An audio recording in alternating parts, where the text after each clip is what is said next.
E aí, galera, vamos lá, dando seguimento ao nosso assunto sobre o Estatuto dos Servidores Públicos da Bahia. Estamos falando das vantagens, né? E vamos tratar agora sobre uma espécie específica de vantagem, que são os auxílios pecuniários. Vamos para o slide. Os auxílios pecuniários previstos no Estatuto, pessoal, são esses quatro: auxílio moradia, auxílio transporte, auxílio alimentação e auxílio reclusão. Vamos estudá-los um a um, separadamente, ok? Começando pelo auxílio moradia. O servidor, quando deslocado de ofício de sua sede, em caráter temporário, pessoal, ocorreu o deslocamento de ofício do servidor em caráter temporário, no interesse da administração e desde que não faça uso de apartamento funcional ou similar, fará jus auxílio para moradia, na forma estabelecida em regulamento. Essa situação, pessoal, é bem simples. O servidor ele precisou permanecer um determinado período fora de sua sede, no local de ofício. Só que você vai ter que ir para outra cidade durante um período de tempo para poder exercer algum tipo de função.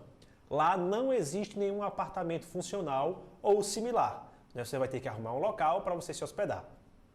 Durante esse período em que você estiver lá hospedado, você fará jus a essa vantagem que é o auxílio moradia. Esse auxílio moradia ele vai ser pago a você durante esse período, ok? O que mais nós podemos comentar, pessoal? Valor e o prazo. O valor nunca inferior a 20% da remuneração do cargo permanente. Pessoal, fiquem atentos, 20% da remuneração. Em cima da remuneração, você aplica 20%. O Estatuto fala especificamente em remuneração e não em vencimento. E como nós já comentamos em aulas anteriores, remuneração e vencimento não são sinônimos.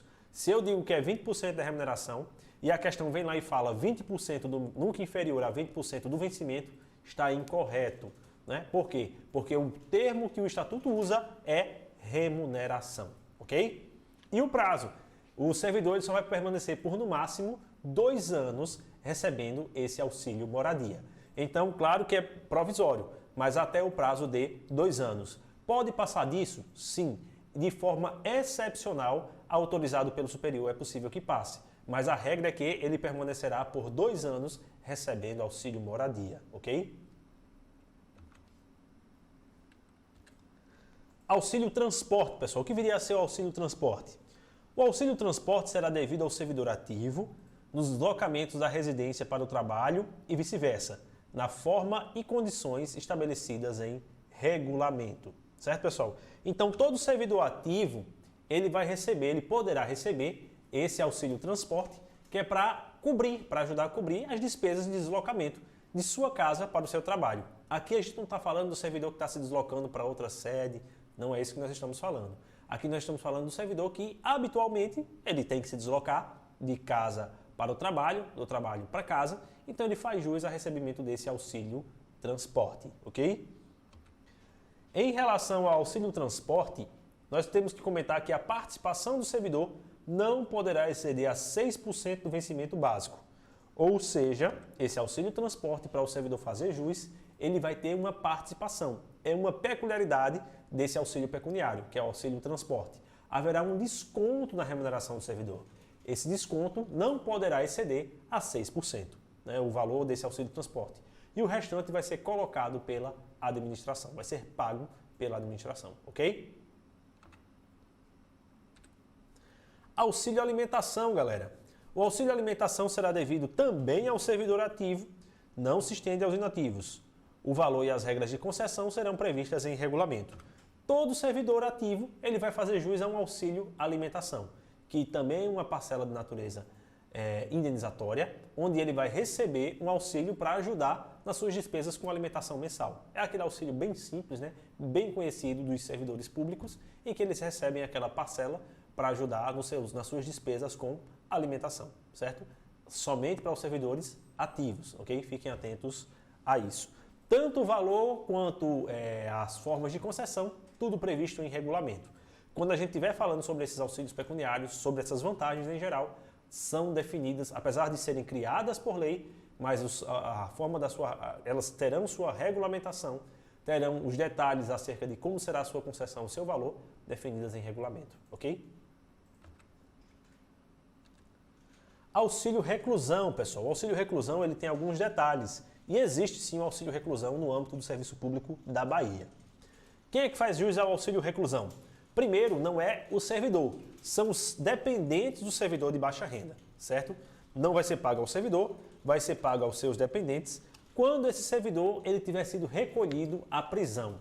Nesse ponto, vale salientar que não importa se é uma prisão em caráter temporário ou em caráter definitivo, se houve uma prisão processual ou se houve uma prisão após o trânsito julgado da sentença, em que ele comece a cumprir a pena. Estando preso o servidor de baixa renda, os seus dependentes farão jus a este benefício. E claro, né, se esse servidor ativo não esteja recebendo remuneração, não esteja em gozo de benefício previdenciário e vão ser obedecidas as mesmas condições da pensão por morte. Ou seja, para dizer qual vai ser o valor, para dizer quais são os dependentes que podem se habilitar a esse auxílio reclusão, vai ser usar as mesmas regras da pensão por morte. Ok, pessoal? Dois detalhes que nós temos que frisar. O que seria um servidor de baixa renda? Quem é que vai definir qual o critério se o servidor é de baixa renda ou não? O Estatuto ele prevê que vai tomar emprestado o conceito adotado pelo INSS, que é o conceito do Regime Geral de Previdência Social, para os mesmos fins. O Regime Geral de Previdência Social também possui um benefício chamado de auxílio reclusão. Quem a lei previdenciária disser considerar como baixa renda, as pessoas que ganham até uma renda X, esse mesmo valor vai ser utilizado, vai ser aplicado para os servidores serem considerados de baixa renda, ok? Vai usar o mesmo parâmetro do Regime Geral de Previdência Social. O pagamento, como nós já comentamos, será nas mesmas condições da pensão por morte, tanto a questão de aferição de dependentes quanto o pagamento. E tem dois detalhes que são muito importantes. Vamos ao slide, que trata sobre suspensão e cessação do benefício. Quando é que esse benefício cessa, pessoal? A gente tem que ter cuidado para não confundir. Ele vai cessar havendo progressão ao regime semiaberto ou aberto, havendo demissão do servidor ou exoneração do cargo. Então, pessoal, o cara está cumprindo uma pena em regime em caráter definitivo. Ocorre a progressão ao semiaberto ou aberto. O benefício não será devido. Ocorre a demissão ou exoneração do servidor, né? O fim de seu vínculo com a administração, seja por forma de demissão, seja por forma de exoneração, também não será mais devido este benefício, ok? E quais são as hipóteses de suspensão? As hipóteses de suspensão são liberdade condicional, soltura ou fuga. Havendo a liberdade condicional, a soltura ou a fuga, o benefício ficará suspenso, certo? Quem define isso é o próprio Estatuto. O Estatuto vai dizer quais são as hipóteses de suspensão e quais são as hipóteses de cessação, ok?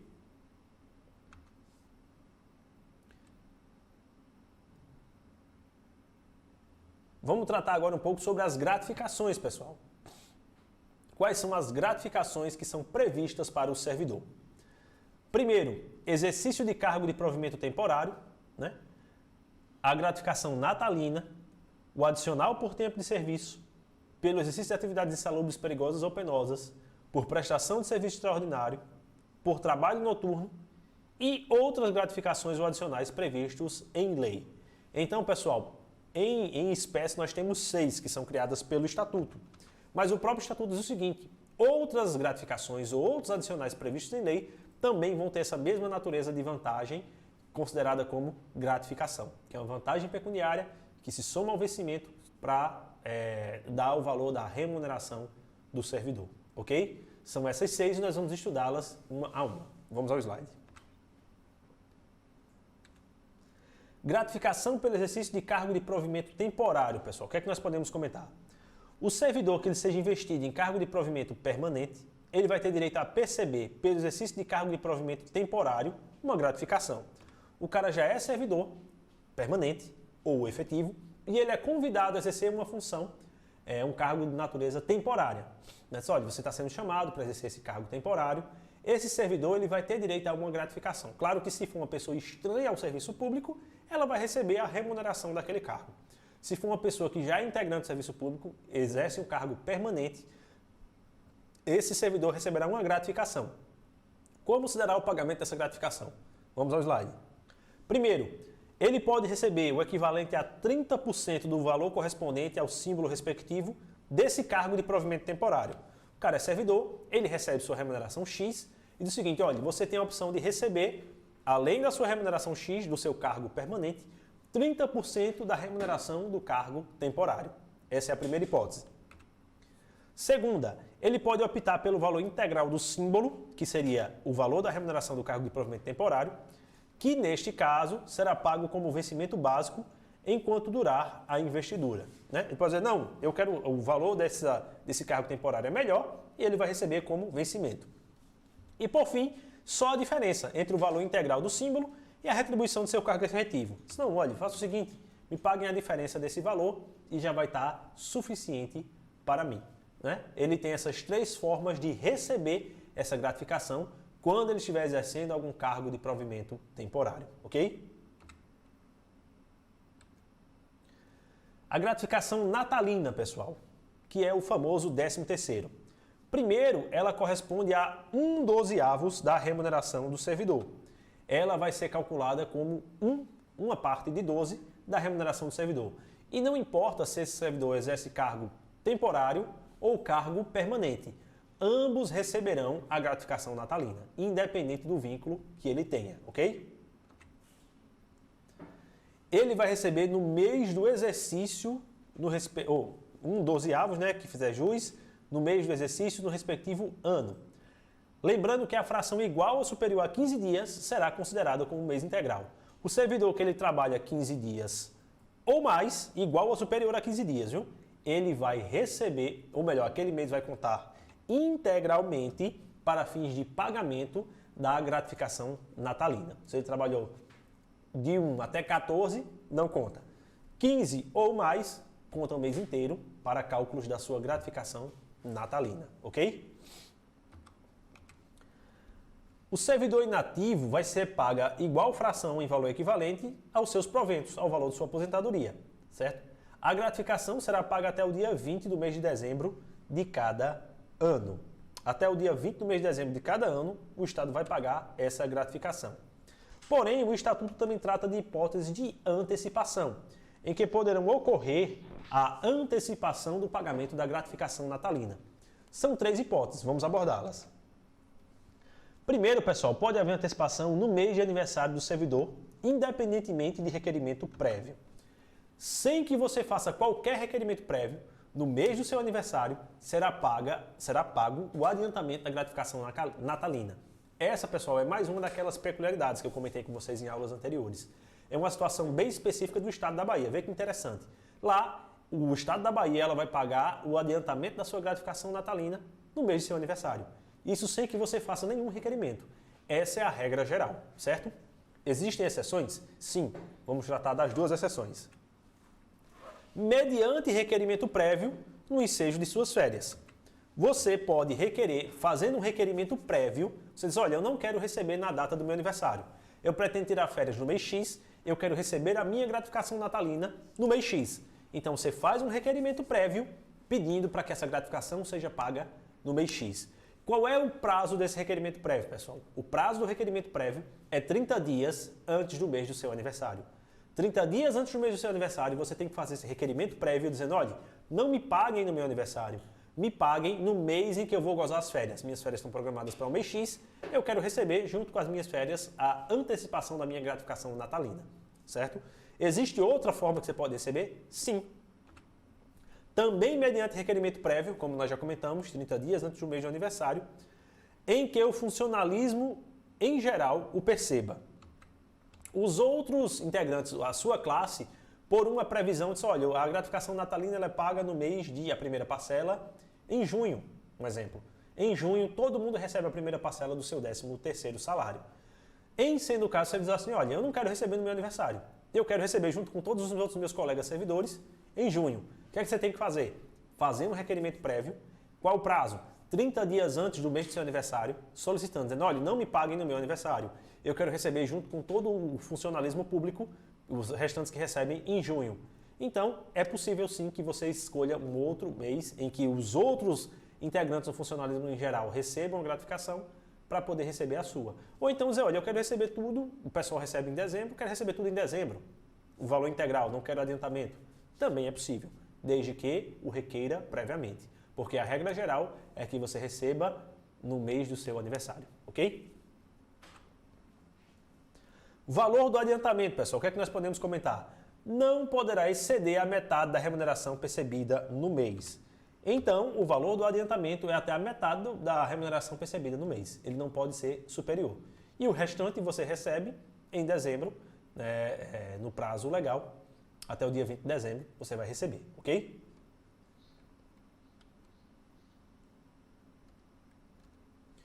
Adicional por tempo de serviço, pessoal. Vamos comentar um pouquinho sobre o adicional por tempo de serviço.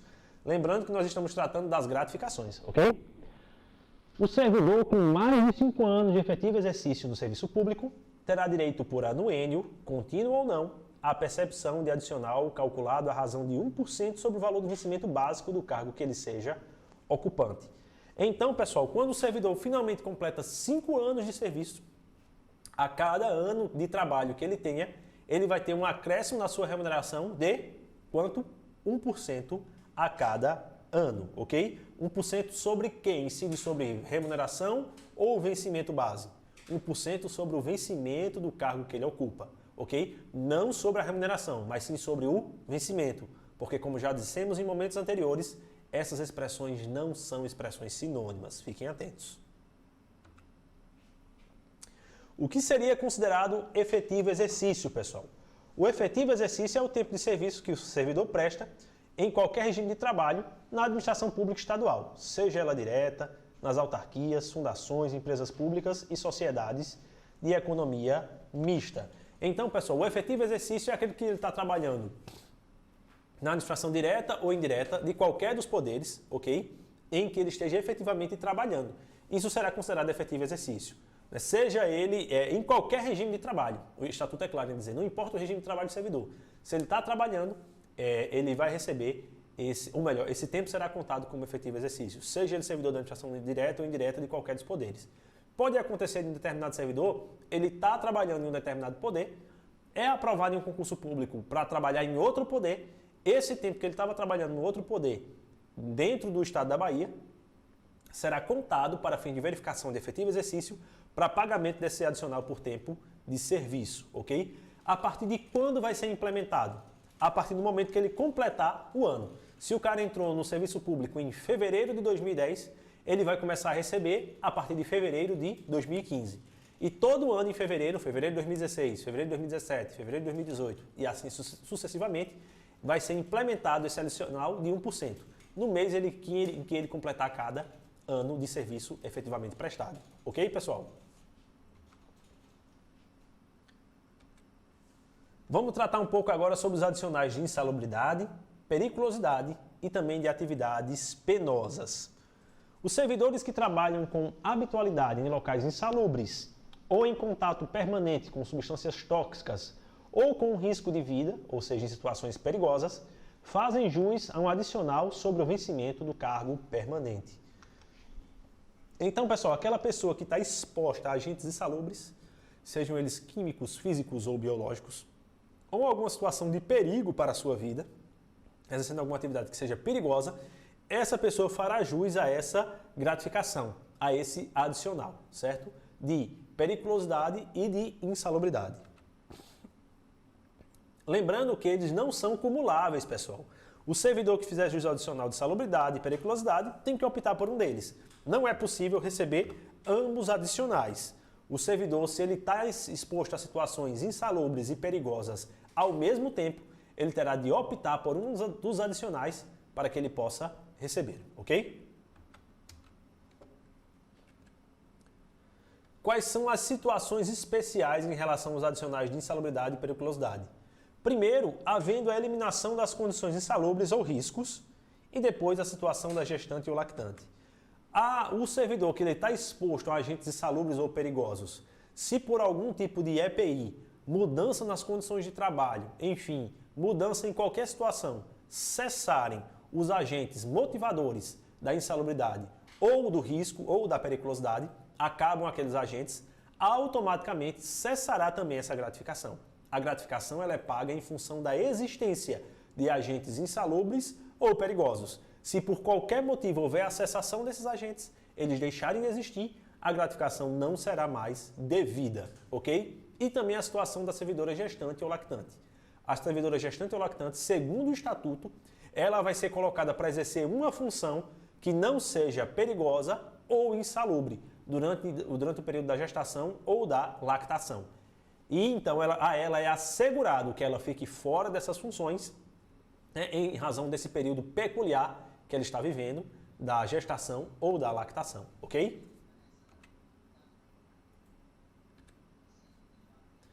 Sobre o adicional de atividades penosas, o que é que nós podemos comentar, pessoal? Ele vai ser devido ao servidor pelo exercício em localidade cujas condições de vida o justifiquem, nos termos, condições e limites fixados em regulamento. A questão de penosidade vai ser verificado as condições, a localidade em que esse servidor está trabalhando. Se houver a justificação na forma de regulamento de que hajam condições penosas, esse servidor fará jus a esse adicional por exercer atividades penosas, certo? A depender da localidade onde ele estiver.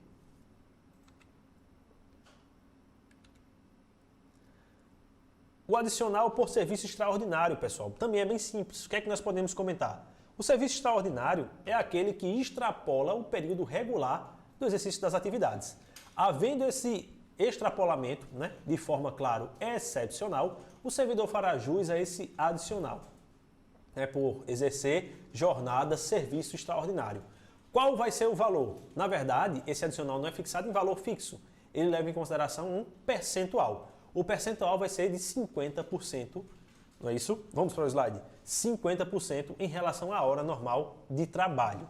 Claro que, havendo situações especiais definidas em regulamento, é que ele vai fazer essa função de serviço extraordinário, e em situações, claro, que temporárias. A regra é que não sejam situações duradouras, e sim situações temporárias. A duração, pessoal, é sempre de 2 horas diárias. O máximo de serviço extraordinário que ele pode fazer por dia são 2 horas diárias. Porém, se ele exerce alguma atividade que não permita interrupção, excepcionalmente, pode haver a previsão de que ele trabalhe mais de 2 horas diárias em serviço extraordinário. Obviamente, se ele trabalhar mais, também ele vai receber mais. Porém, a regra é que sejam 2 horas, somente sendo serviços que não pode haver interrupção de jornada, não pode haver uma falta de continuidade, é que ele poderá trabalhar mais do que 2 horas diárias de serviço extraordinário, ok?